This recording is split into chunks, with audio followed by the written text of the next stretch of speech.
खुलुमबाय जोंनि फोसावदिंनाय हाबाफारिया UPPL राजनिति हान्जानिफ्राय 4 नं बावखुंग्रि समस्तियाव जोबोद मोजां सोलिगासिनो दङ। दिनैबो जोङो नैबे बावखुंग्रि समस्तियावनो माने हाबजोबदों जों गामि गामि जायगा जायगा हाबदों आरो रायजो राजानि अनसायनायखौ जोङो जेरावबो मोनदों। गोबां बेहाय बिजाथिफोर दं बिथांमोनजों माबायदि जुजियो? गोबां बिजाथिनि गेजेराव साथामाथ' दिनै माने दाख्लैनो एनाउन्समेन्ट होखाबाय जे जोङो माने नैबे बिसायख'थियाव UPPL नि हान्जाखौनो समर्थन होगोन होननानै होखाबाय आरो बाद बाकिया जोंना BPF निफ्राय बिथां रुपम रयआ दङ आरो ओरैहाय बिजाथि हिसाबै राजिब कुमार ब्रह्म दङ। बिथांमोनहा आरो बिथांमोनजों लोगोसे आरो गोबां माखासे इन्डिपेन्डेन्ट केन्डिडेट दङ।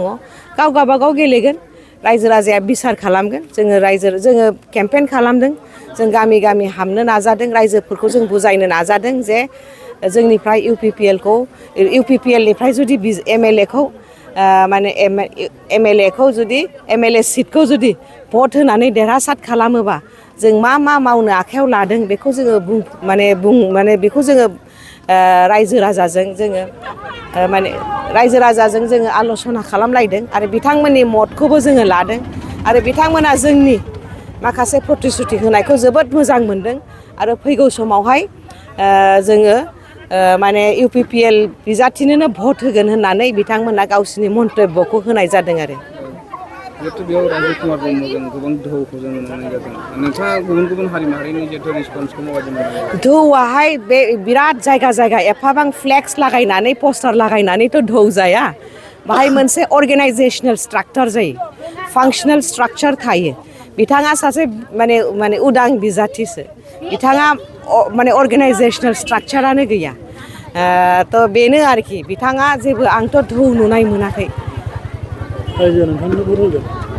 बिथाङाथ' राजिब कुमार ब्रह्मआ बिथाङाथ' माने माबाजोंनो एखे पार्टिनिफ्रायनो फैखानाय BJP BPF नङा होमबा? बिथाङाबो BJP NDF माने NDA निनो बिथाङाबो सासे सदस्य आरो बिथांजों जा मावदों बे मावग्रा कर्मिफ्राबोथ' एखे दलनि बादिनो नुयो। बे माने ओरैबायदि खालामदों जाहाथे भट बोखावनानै रुपम रय बिथांखौ देरहासाद खालामनायनि माने थांखिखौ लानानैसो गेलेनाय बादि मोनदों आरोखि।